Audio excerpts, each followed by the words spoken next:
In this tutorial, I'm going to show you how to add a white outline to an image here in Canva.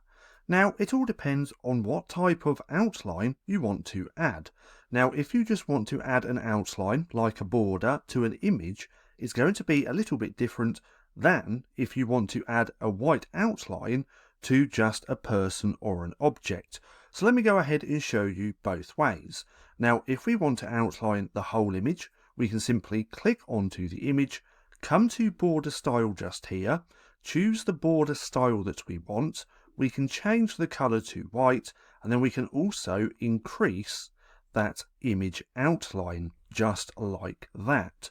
So that's what you'd want to do if you want to do the whole image. If you want to do just a person or an object, you do need a Canva Pro account. Now, how do we do this? Well, just like this.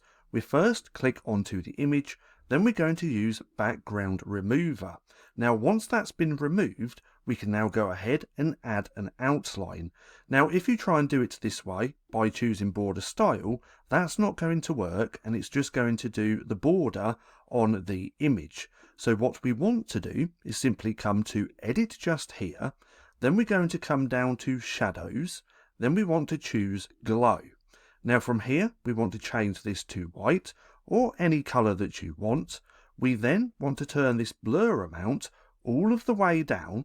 Then we want to turn the intensity all of the way up. And then we can play around with the size of that outline as well until we've got it just how we want. But nonetheless, that's how to add a white outline to an image here in Canva. Now, if you found this video helpful at all, then please consider giving me a like, as it really helps out the channel. And if you're not too sure what to watch next, click right here and watch this playlist.